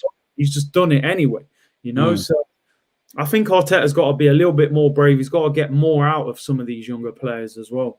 And that's it. And for me, like this season and beyond, and however long Arteta is, for me, what I want to see, because these young players will, not that anybody owes anything to anyone. It's, you know, you're Arsenal manager, I'm a good player, so I'm at Arsenal. It's mutual benefit. But I would have said, if I'm trying to, you know, right the wrongs of last season, rebuild fractured sides and get rid of old habits, for me, it's these young G's that I want on side. Now, clearly, Smith Rowe, Saka, Nelson, these are not the biggest of characters in the dressing room. And, you know, you're more, if you lose them believing in you, you're not necessarily going to lose the dressing room. Mr. Mustafis and the Luizes and Aubameyangs and these sort of guys. But I would have felt, especially when we weren't performing, and like we're seeing now, and a big part of our success, you build around them, you make them feel a sense of loyalty, because they're the ones that are going to change things for you. And it's like you said, and it's like for me with Emre, I felt, we know we need better players. We know some of the squad isn't levels, but whatever way man shape it, coaching is a big part. We can't afford to just get one thing wrong and buy a next man. So when I haven't really seen us use our tools to the best capabilities, we've got an issue. Where I have a problem with Arsenal as a football club is we rarely have an exit plan. Sometimes signings just don't work out. And it's like with Willian, where's the exit plan? You know, where is the best example? How do you get out of that? Because you're going to have to probably let him go for free, and you're going to make a loss because you're giving him how much money a week and all the bonuses we don't know about. And for me, you know, he's not, unless he goes to MLS, who is giving him the wages he's getting at Arsenal? So you might have to compensate Donny, you know, you might even have to give another fee to an agent for facilitating the move or middlemen. So it's like, I look at our exit strategies. It's like, even with Pepe, if we said Pepe is not going to work out, cool, he might blow up somewhere else, but we're going to bring a next man in. I don't mind, but it's like we don't consider all of these variables. You mentioned Arteta, and we spoke so much. I actually haven't asked you about it. What's your feelings on Arteta? Because we've all been very critical on Arteta in the last few games, and last 3 games it's been all right. I would say it's slightly improved, but there's still a long, long way to go. I'm not getting caught up in these 3 wins. We needed to win those 3 games just to get back to the starting line in the race, if you know what I mean. Like, that was just to give us a chance. Like, we're still 11th. We're still points behind. Most of the teams in front of us have got games in hand as well. There's still a long way to go. Like, ultimately, we've fallen into a run of games now where it's like, we haven't got to play any of the big teams. We might have 4 or 5 games now that we can win. You know, even the next couple of games, I think we got Palace and Newcastle at home. If we can win them 2, put ourselves in a much better position. So I think, you know, the pressure's been relieved. You know, Gabriel and Thomas Partey are back. You know, I think that's a massive boost, you know. Do you think they're going to struggle to get back in the team? I think you've got to put them both in the team, man. I know people are talking about Rob Holding and Pablo Mari, but listen, man, nah, don't get caught. As we always say, man, this club, we get too caught up in sentiment, start giving these contracts and that, you know, on form. So Gabriel's got to go in. I think Rob Holding's got to come out. I want to see Pablo Mari get a run. He's looked solid since he's come in. I would play Pablo Mari next to Gabriel. I'm putting Partey, no question. I'm putting him straight back in the team. I almost think this Aubameyang situation, it's not the worst situation in the world, because, as I said before, I hate it when we rely on one player. We've done it so many times. Van Persie, Alexis, Aubameyang. If Lacazette's scoring goals, Martinelli, Saka, all these guys, and Aubameyang on the bench, that's not the end of the world. Imagine 0-0 in a game, we haven't scored. You're bringing on Aubameyang, fam, not Eddie and Nketiah. You know, you're bringing on a superstar. So it's not the end of the world if he has a little spell on the bench and he has to adapt his game a little bit. So I want Gabriel and Partey back in the team, and we've just got to keep winning. You know, let's not look too far ahead. Just keep winning games, and it's a crazy season. You look at the table, look at the results, man. We can still climb our way back into it. And I think January as well, get rid of 2 or 3 of these deadwood players and make a smart signing. We don't have to sign We're not going to sign them glamorous names anymore until we get back in the Champions League. Make the right signing, the smart signing that can come in and improve the team. Yeah, competent signing, man. What do you make of? Because I find it a weird one. You mentioned Gabriel and Marie. I'm not disagreeing with that. But when I speak about that on my videos and whatnot, everyone says, oh, nah, you can't do that. They're too left-footed, man. What do you make of that? Because nobody says that when it's too right-footed. When it's holding in Louise. Two, I just spoke in this about we need like a bridge player. And I don't know Marie's true level. I'm quite concerned about his lack of pace. But I think he's done all right. And I look at it, he's 25, 26. Yeah, he's Spanish, but he spent time in Brazil. So there must be a decent level of Portuguese. Obviously, Gabriel was a bit younger and he speaks Portuguese. That could be a little partnership. Is there any concerns of the fact that they're both left-footed for you? No, I don't get too caught up in that. As you said, man, how many teams over the years have had two right-footers, and they've been great partnerships. You need someone who can maybe just command that side of the pitch. I just think, I look at Rob Holding, I think he's done all right the last few games. They're talking about a new contract. He's never going to be the guy to take us to the level we want to get to. It's a competent squad option. Maybe a squad option. So I don't want to persist with people who I know can't go to that next level. Now, I don't know whether Pablo Mari can. As I said, as you just said, I've got concerns he's not quick enough. There's a bit of a Per Mertesacker about him where you think he reads the game very well. He's very good in the air. Will he get exposed against quicker strikers when this happened against City? Yeah, happened against City. So I suppose only time will tell. But I would rather play a 25-year-old who looks like he's got talent, who we haven't really seen in the first team on a regular basis, and see if him and Gabriel can have a little partnership. So I would give him a chance. I still think we're going to have to go into the market in the summer and probably get a better centre-back to go and partner Gabriel. But I would give Mari a chance next to it. I would give Marie a chance as well. Until that's all I'm for. I don't believe in Xhaka and Bellerin, but right now they deserve their spots until they do something where I'm saying, you know what, you lot have to come out of my team. And I think Marie's shown, Marie's had to wait a while. He's had injuries. We've not really understood what's going on, but he's taking his chances. He's, I do have concerns. I think he played well against Chelsea, excluding that, obviously, that whole penalty business, but he looked all right. I do think we have to go for a centre-half because, again, are you really convinced with our centre-half targets? I mean, let's just say in 2 years' time or next season, in an ideal world, let's say Saliba has this great loan spell at Nice. I'm pretty sure I can speak for you and say in some capacity he would be involved in the squad for you. Yeah, you've got Gabriel there, Marie probably there in some capacity, the three new boys. Probably Holding, realistically, signed in a new deal. And then I assume this new centre-half. So that's about 5 options I've just counted. Is that calm for you? And if so, what happens with the Chambers, the Mavropanoses, and all of these sort of things? I mean, obviously, like Luis, Socrates, Mustafi, they'll all be gone. So them three are gone. Mavropanos, I mean, I'm not really.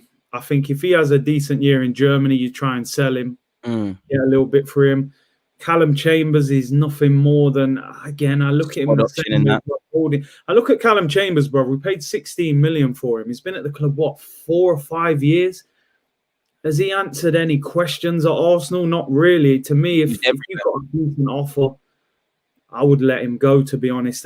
He's had the injury as well. So I think, Pablo Mari, Gabriel, Saliba, Rob Holding with another new centre-back who would hopefully be, we're hoping Saliba, this loan spell, propels it, because I would like to see Saliba come back and get in the team. But it's just what level he's at when he comes back.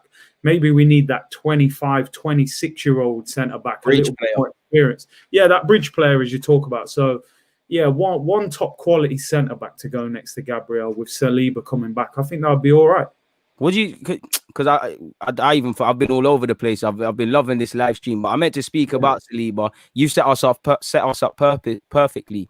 Well, what do you think of Saliba in this loan spell now? What do you make of it going to Nice? I think now it needed to happen now. Overall, if I'm looking at the overall situation, I think we've completely messed it up. And you have nicely, bro.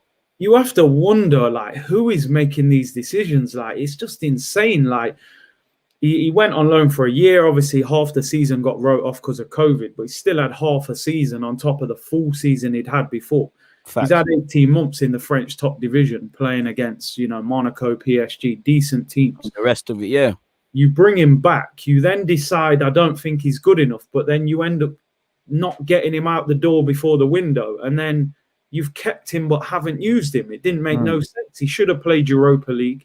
He should have played Carabao Cup. He would have had 10, maybe 11 games, now half a season. We've wasted 6 months of his development.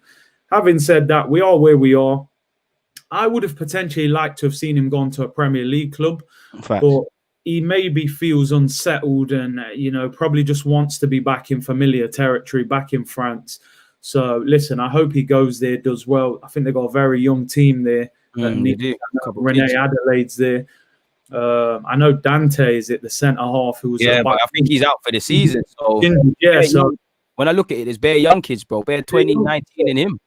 Yeah, so if he goes there 6 months, maybe get 20 games, come back in the summer. But I just hope he's ready next season. That's it. That's what I care about. I need there to be a plan because it's like for fans, they're just going to assume that Saliba is going to come back from this Nice loan and he's going to be ready, Premier League, amazing player. He's not. It's about building blocks. And I didn't see a building block last season with him. Definitely the first part of the season this year. And I hope there is one for him next year, sort of thing. On that, and it kind of ties into this, and we'll get onto it before we close up. I've only got a couple questions left. What do you make of the outgoing so far? Because I always get onto the club about needing to be proactive. I was saying, first week of January, this and that. And we've been linked with a bunch of names in an attacking sense. We'll get onto that. But in terms of outgoings, I know it's only loans, but Saliba, we've sorted that out temporarily, We've got a loan fee for Kolasinac, Do you think there's a plan now? We really were working in the months to build and things are going to now happen. I think there is, because I think they know deep down. I think Arteta said in the press conference, these things should have happened in the summer. So I think we're trying to make up for lost time. I think you'll see another, maybe at least 2 more people go out, I would imagine, in this window. Right. So I think, they're trying to cut the wage bill. Obviously, we had to leave Socrates and Ozil out the Premier League squad. So I think we've probably got to get rid of at least 2 more. And then I think towards the middle end of the window, you'll see Arsenal go and get 1 or 2 in, if possible. So I'd like to see maybe a Mustafi, Socrates. Sometimes I think you're better off just paying people up. Socrates, if he's got 3 million left on his deal, leaving it, just bust out, brother, please. Give him the check, man. It can't be helpful having him on the training ground because naturally he's unsettled, he's unhappy. That kind of energy is not good about the place. Even Mesut Ozil as well. So be interesting. And that's one thing I get concerned that in that. On one hand, this is what I genuinely believe. I believe it's kind of, if you're a real professional, whether you're linked with a move away, whether you're not playing, you need to train to your best interests. And from what I hear, Mustafi, Ozil, these guys are not disruptive. But when I look at it on a cynical thing and I look at, I don't think Willian signed just because he's comfortable, but to play devil's advocate, he signed for that. So Bios is out here talking about Madrid. Mustafi is rejecting deals, David Luiz is having his things. I have to wonder, is the mindset at this club with these players, is the mindset, we want to do well, or is there other priorities? Do they feel that they're actually doing Arsenal a favour rather than the other way around being here? Bro, you got to think now, right? We've got, and you just mentioned there, we've got 4, 5, 6 players who are going to leave this summer. Some of these players now are going to be negotiating deals with other clubs. From January, they're free to negotiate. Free to do their thing. Do you want players playing for you who know that by the end of May, they're going somewhere else? They might be playing thinking, I don't want to get injured. They might be backing out of challengers. Full-blooded, fully committed to Arsenal. And I think you need to get as many of them as you can out of the door in this window. So, even Ceballos, that interview today, it's like, what? You had one of your best games in an Arsenal shirt. I know it was West Brom, but you had a great game. And then you're talking about Madrid. I want to go back. Betis, I want to play for them. As an Arsenal fan, you don't want to hear that right now. I don't want to hear that. So, yeah, the commitment of some of these players is questionable, man. That's why we love Kieran Tierney so much, because that guy loves being at Arsenal. He's not an Arsenal fan, but he just knows this is a big club. I'm going to put everything into this. Literally. And this is what I think we need to become. I feel like over the years, Arsenal has not been a hungry club It's not been a hungry club. I speak to a coach who works at Liverpool. He works with the under-23s fitness coach. And he said to me, we always talk about Arsenal. He's actually an Arsenal fan. And he said to me, he said, listen. Tell him to come to the club, bro. He did. We need, man. He would have loved to, but they took him at Liverpool. And he said to me, he said, bro, you can talk about talent at Liverpool and all that. He said, no one works harder than them. No harder working team than this Liverpool team. He said, they run through brick walls every training session. It's like a match day. Facts. And he said, with Arsenal, you know, you just don't see that at times with certain players. It's too comfortable. So I want all that culture out the door. Facts. I want that hunger back in the club. I want man who appreciate playing for the club. So even on a bad day, they're going to run through brick walls for the club. So I think that's what we need to change around a little bit. Facts. You said it there. And it's like, on one hand, when I see the way we've played against Chelsea, the way we've started well against West Brom and these games, I'm gassed. But that's where I say two things can be true. You know, these are minimums, you know, working hard, desire, consistencies. These are minimum for a club like Arsenal. These are minimums for any player that wants to accomplish something. So I do find it hard when I praise on one hand and then I stop myself and say, shall I really, you know, because they were mentally switched on in a big game or whatever. Am I justified in that, or are these minimums? Like, it's got to the point I don't even praise Tierney and Saka for that anymore. Not that I don't like it. It's like they understand that's a given. You know, you've got to have this. I shouldn't be praising people for things that shouldn't be classed as luxuries. They're luxuries at Arsenal because we've been poor, man. Like it's not making any sense. But I will give them credit. You know, when I look at it on a balance of things, like you said, we turned it around fantastically in the last 3 games. Mentality, spirit's been there. But I'm keen to see, not that I want us to lose, but I'm keen to see what happens when we do lose, because I feel when we do lose, this has to stay here. When we're in good form, we need to keep balance and not allow it to be complacency. Are you worried, or do you feel like everything can quickly become unraveled if we do don't get a result, or we start losing or whatever? Yeah, I just hope the players don't second guess themselves, because naturally we're going to lose. We're not that good that we're going to keep winning. We will lose at some stage, but I think they've got to be patient, you know, got to be patient. I think Arteta's found a formula that's working at the moment. So if we lose a game, let's not start panic and making wholesale changes. Fact. I think, you know, I always think the best managers, they keep everyone in tune with what's happening. It's not just your starting 11. You need 5 or 6 players on the bench who are coming on, putting in good little shifts. I think at the moment, the squad is where I think we're a bit weak. Like Pepe is out of form. Willian is out of form, you know. Balogun's not in the squad. Like, I think he's got to work on those kind of players on the fringes and getting them into some sort of form as well. So that's where it's going to be interesting for him to shuffle it. Obviously, FA Cup coming up. I want to see Pepe start, man, but it wouldn't surprise me if Willian was starting. That's it, man. You know what? We might have best of both worlds in that. You know, Martinelli probably deserves to start, but you could have Willian on the right, Pepe on the left, probably Eddie through the middle. Personally, I want to see a strong lineup in the FA Cup. We're defending it. I know rotation is key, but I just feel when you're playing well, there's something in keeping the side the same, playing your better players and things of that nature. So we'll have to see. What do you make of, I forgot to ask you at the start, what have you made of our turnaround in form in our last 3 games and the mentality and all these things recently anyways? I think the Chelsea game I think it gave us a lot of belief, because I think even as fans, you know, I didn't really believe we was going to win that game, to be honest. I think there was a certain arrogance from Chelsea in that game. I think they turned up and thought they were just going to roll us over. I think we showed a lot of hunger. We scored first. I think that's the key for Arsenal. To win games, seems like we have to score the first goal. I think ultimately that Chelsea game gave us a lot of belief. I thought the Brighton game was a very good victory because we kind of wore them down. We were very poor in that first half, but we stepped up second half and we wore them down, got the 1-0. I know Brighton are a team we should be beating, but we've got a bad record against Brighton away from home. So that was a good win. I think the West Brom game was probably our best performance of the season. I know it is West Brom. I do think West Brom will get relegated.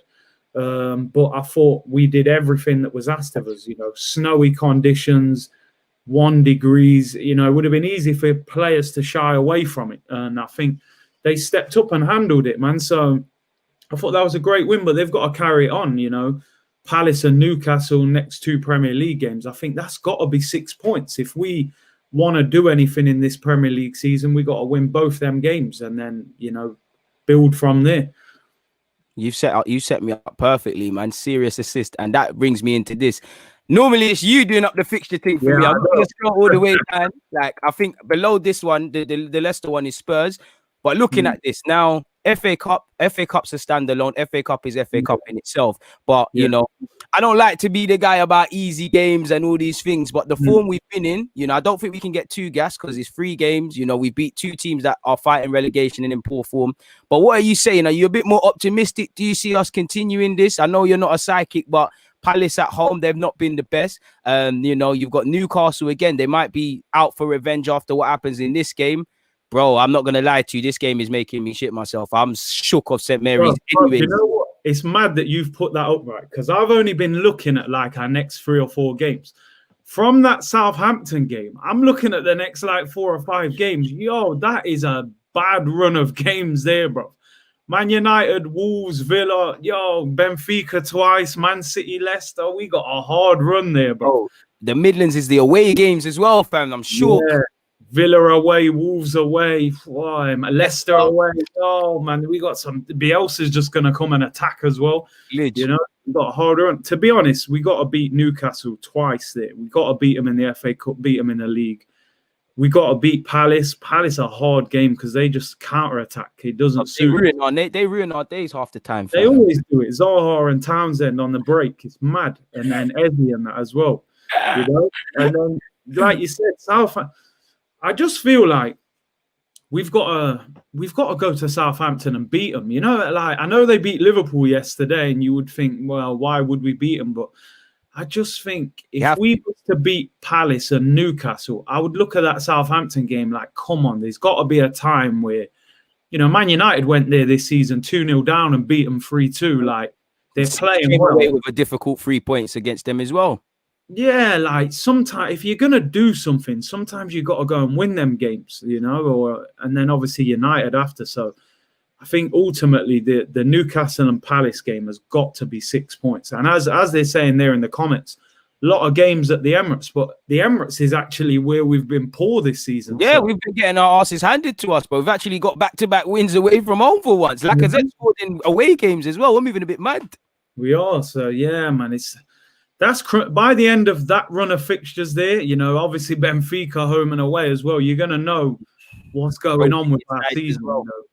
If we're still in the Europa League and maybe 6th or 7th in the Prem, we've got a chance. If we come out of the Europa League and 10th in the league, season's pretty much done apart from maybe the FA Cup. And that's where I'm looking at it. And this is why I say it's always a squad game. This is why I'm cautious of writing man off. Make sure you're hitting the likes, people. We've got 600 people in here. And subscribe to Curtis Shaw TV. Not that you haven't. But this is where I was saying, bro, about it being a squad game and we can't get too gassed off one player. Pepe might be poor to some people, but we're going to need him. I don't rate El Nene, Xhaka, Bellerin, Bearman, but we're going to need them. Man have to stand up to be counted. You mentioned the Europa League. There's going to be a lot of rotation around them times there. And you mentioned the Southampton game. And for me, that's the most important one because, again, not that I'm belittling anyone, but for me, you need to win against Newcastle and Palace. You've got United at home. You need to give yourself some sort of insurance against Southampton. And that's easier said than done on the best of days for us. Put a points tally on this, bro. Put a points tally. Let me not say, not a prediction. Any team that wants to do serious things, what would you say is a justified sort of points you should be trying to get out of this? Well, I'm looking at Palace and Newcastle. You got to win both of them. I'm sorry, 2 home games. You got to win them both. Southampton, I would take a draw, but I would like to think if we just won them previous 2 games, we could go there. I look at that. It's true what you say. That Southampton game is the game where I will look at it and say, now I know whether we've turned a corner or not. Beating Brighton, beating West Brom, even if we beat Palace and Newcastle, I would still not look at it like we've turned a corner. If we went to Southampton, wrapped up Danny Ings and beat them and left it, I would say, do you know what? Now things are going on. Then I'll look at that United game and say, you know what? We beat them away from home. We've just beat Southampton. You never know. I think we'll beat Palace and Newcastle.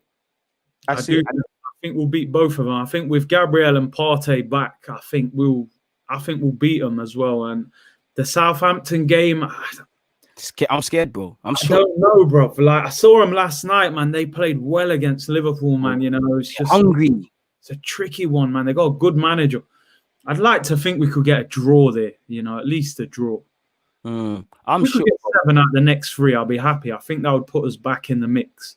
That would be, yeah. Do you know what? We need 7 from the next 3 because if you broke it down perfectly. Because from that point, you're then looking at United, Wolves, Villa, Leeds, bro. You said it yourselves. You know, you're gonna get mashed up against Leeds if you lack. You saw we know what they're on, bro. Villa away from home at Old Trafford are pressing with a 4. They smacked us up at our place. We know what they're on. Wolves beat us. We know what Wolves are about. United, after losing at home to us, you know, they're not going to be too happy. So it's a big test of us. Then obviously you've got the Europa League, and that's where I'm looking at it with caution because evidently you're going to need to start rotating and resting and bringing in other men. So that's going to be a big test of us. And I don't even want to talk about Leicester away because, boy, we deal with that in February. yeah. Hopefully, down by them times, bro. Literally, who knows what the stories are going to say? Because Arsenal have been relegated based on reports. We might even get top 4. You know, at least we're closer to the top than the bottom finally now. Yeah, so I just want us to be on page 1. You know, I'm still having to go to page 2 to find us. I'm still seeing all them tweets like retweet if you can see your team, and it's burning me, bro. I know I've got you here for a while, bro, and when touching 90 minutes, let me quickly go to the transfer business for you, man. Eddie Nketiah has been linked with Wolves. Now, I don't care. I don't know if this is nonsense or whatever, but let me large this up for everybody. Would you entertain him going to Wolves? Bro, you know what my answer is going to be. Yeah, but I have a G. And if it's a permanent as well, geez.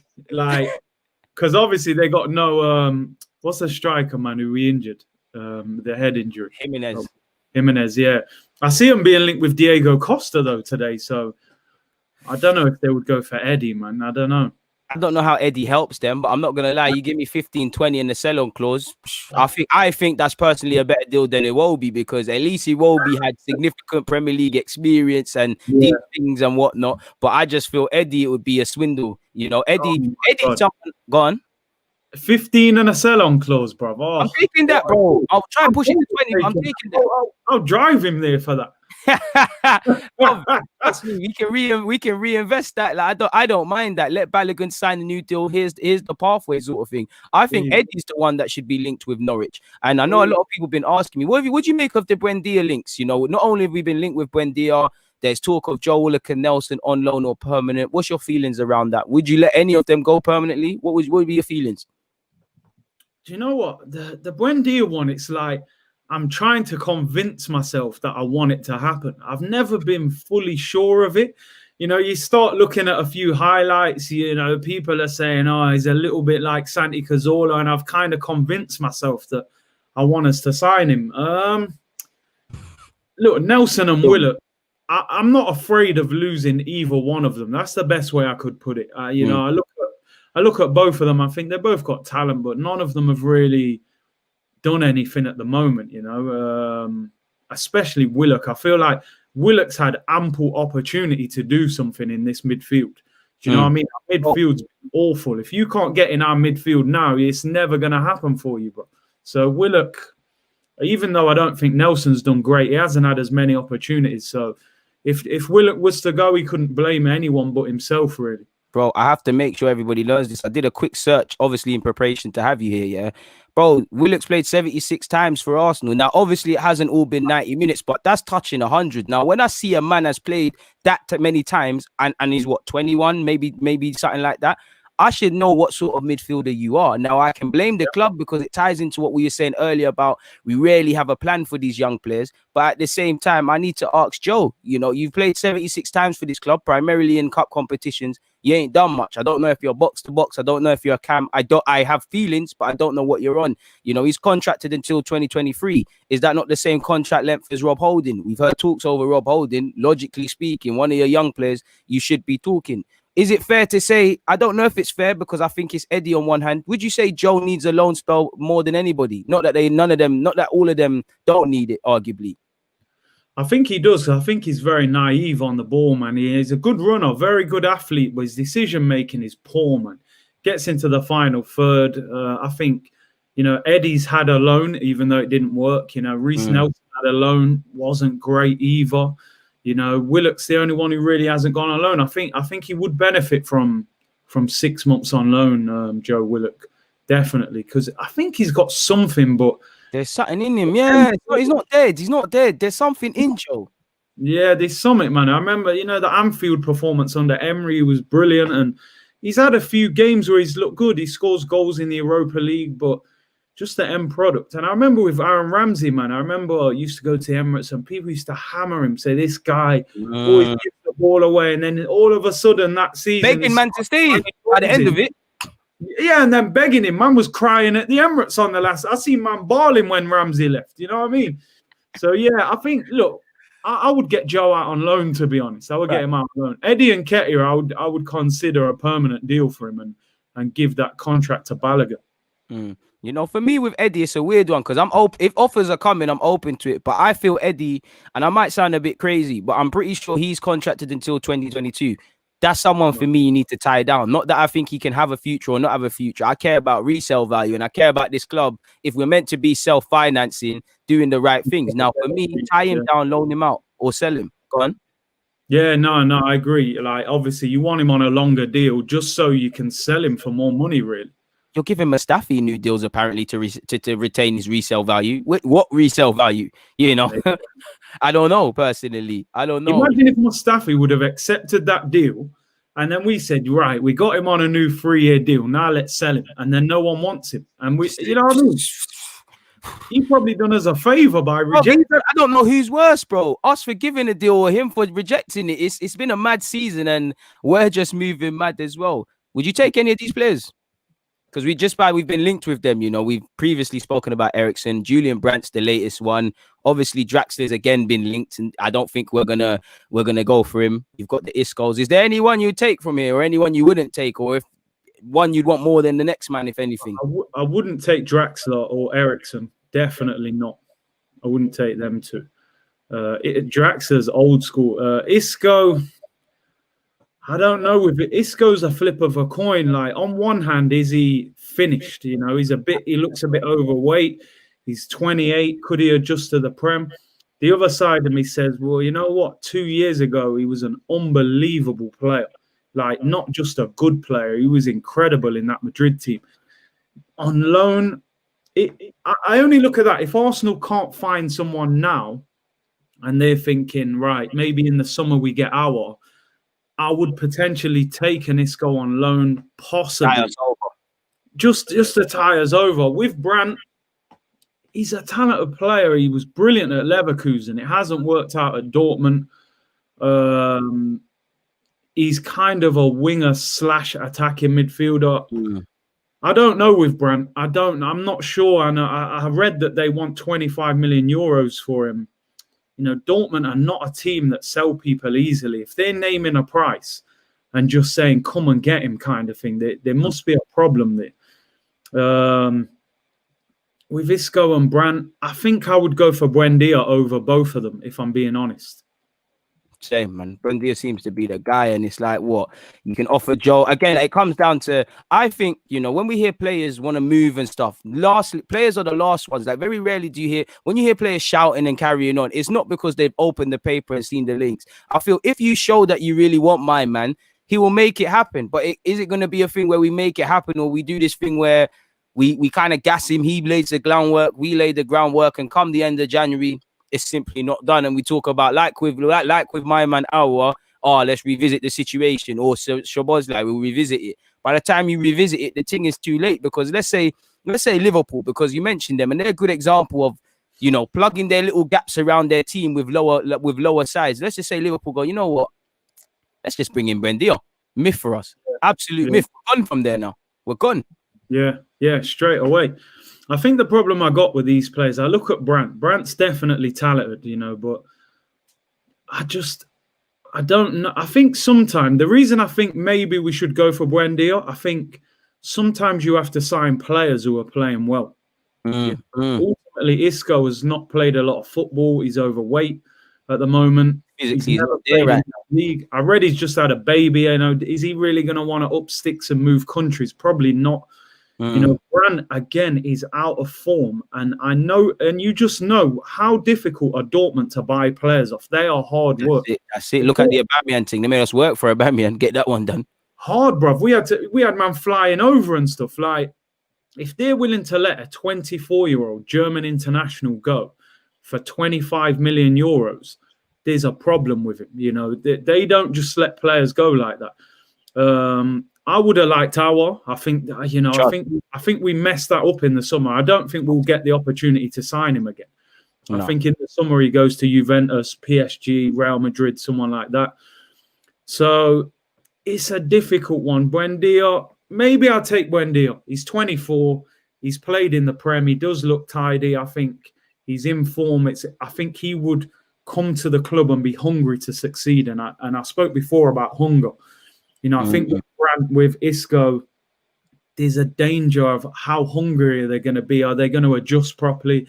So I would probably go for Buendia. I would go for him out of them three. Facts, bro. Everything you said there was facts. You know, for me, I'm more open to Buendia and Brandt. I like Brandt. I'm not sure for Brandt's physicality, and he has gone off the ball a bit for Dortmund. If a deal can be done, just because I wanted him at Arsenal prior, I still back him. Buendia probably the flavour of the month. You know, I'm not going to lie to you. I do agree with what AM is saying. You know, 40 million is a bit of a 40 million. I walk away for 40 mil. Nah, we should be able to do something around that, like you said. But for me, I think people underestimate how effective Buendia is from the right wing. Now, I don't want him to play right wing here, but could that complicate Saka's stuff? I'd move Saka back to the left, but hopefully that could mean, you know, a certain Brazilian, Mr. Borges, never plays for this club again. So I'd be on him. I'd be on him. Would you rotate the last two questions, Curtis? Because I've been having you here for a minute. Would you rotate the team for the FA Cup coming this weekend? And can we still get top four mathematically? Well, because it's mathematically possible. Do you believe we can get top four? I think FA Cup I would rotate, but only slightly. I wouldn't do too much. We haven't got too much to rotate, to be honest. Maybe you bring Partey in because he's going to need some match fitness. I mean, I'd like to see a Pepe come in, perhaps. Maybe a Aubameyang start through the middle, possibly. I don't know. I'd love to see Balogun involved as well. Charles. In terms of top four, everything within me says you can't trust this team enough to get top four. I think they're gonna have to overcome too many difficult hurdles. You know, we're already playing catch up. I don't think we will make up that ground and then maintain it for the rest of the season. You know, also with Europa League and FA Cup games, I think we've probably left ourselves a bit too much work to get top four, if I'm honest. I think if we can get 7th, 8th, 6th maybe and win a trophy, I think that's the best we could probably get this season. You said it there. For me personally, as long as it's mathematically possible, even though I don't believe in it, I want these boys to still fight for it because you need to have a goal for the end of the season. The minute you start thinking there's nothing to accomplish, even more, we're going to be even more complacent. Like you said, I think there's too much for us to do. You know, our form has turned around for 3 games. I need to see this for 10, but that's also trying to account for the fact of logically, we are going to drop more points. Like, we're not going to go 20 games unbeaten. I'd love it, but we're going to drop new points. Like you said, and fundamentally, what AM's also agreeing with you. I don't know if they've got the heart. Like, for me, mentality, I could talk about the tactics and, you know, all these things, but it's mentality. You know, I want these players to still be able to keep this up. I'm not too sure the mentality is there. I'm tired of praising my players for doing it 5 games out of a 38 game plus calendar. I need to see it. Like, they need to give belief to the fans. I'm sure if they keep this up, me and you might sit there and go, yo, you know what? It might be done. Like, I'm sure we both don't believe in it now, but we think there's a tiny bit more of a percentage of it being possible than a few weeks ago. But I don't think the players are going to do this thing. I can rely on Tierney. I can rely on Saka. I know Gabriel and Partey are on this. I know Martinelli's down for the cause. But the Pepes, the Aubameyangs, to be fair, I'm doing Aubameyang dirty because he's normally doing his thing. But the Pepes, Aubameyangs, Lacazettes, Xhakas, Bellerins, all of these, man, I don't know what I'm going to get game to game. I don't know if they're going to play with the same capacity sort of thing. You know, heart and hunger is a minimum. And I don't know if we're going to play like that, man. Yeah, you're always going to have that day, man, where Xhaka gets sent off or Rob Holding gets spun or Bellerin or Lacazette might go back into that zone. He's missing one-on-ones, you know. we're going to have them days where we're talking in a video and saying, oh, we're back to square one. You just know it's going to happen. So try and win a trophy for me. I think if we can win a trophy and finish top 6, top 7, something like that wouldn't be bad considering where we were. And, you know, we've got a lot of players to get rid of in the summer as well. And last question, just off that, Europa League or FA Cup, if you could claim one and bring back one home to the Emirates in May. It's got to be Europa. Got to be Europa. Europa gets us Champions League. We haven't won a European trophy for what, nearly 30 years. Like, it's got to be Europa. That's my one hope is, you know, that Arteta was good in the cup last year. Well, not the Europa League, but he was good in the FA Cup. So I'm hoping, can he do something in the Europa League? It's going to be very hard this year. You know, you look Tottenham, Man United, even Benfica, you know. Oh, I can't even trust Arsenal to turn Benfica over. That's a bit hit or miss. You never know. This is the thing. Like against Olympiacos, I feel the players effed it up in the first leg. I feel Arteta messed it up at the Emirates, or in a long way with Leno and the poor sequence that led to the goal. And that's what I mean about mentality. You know, you need to be very cerebral in the Europa League. And I'm almost assuming that we're going to go past Benfica. And really, you just reminded me, yo, we're playing Benfica. You got to respect them. That Darwin Núñez is a physical powerhouse. Are the players going to stand up to be counted? I don't know, man. I really don't know. Really don't know. Like you said, it's a tricky one. It's a tricky one. But yeah, man, I love for coming through with Curtis, man. I know you're about 14 minutes away from going live. I'm sure you're going live right after this. That one might get edited 15 minutes, man. That might get pushed back. I don't want to mess up your thing. But people, if you liked what he was saying, there's 667 of you. Migrate over to Curtis Shaw TV, where he's going to speak about whatever he's going to speak about. I'll be listening right after I make my lunch. And yeah, hit the like button. Make sure you subscribe to my channel as well as Curtis Shaw TV. Look, you can see, you know, that's where you find him. You type in Curtis Shaw on YouTube, it will come up. Hit the subscribers. You know, he's reached over 20. We're trying to have a season to remember. So we've liked speaking to you, lot close to 2 hours, but you know, we're going to keep it moving now, man. Hit the like button, people. Bless up. We're out, man. We're out. Safe.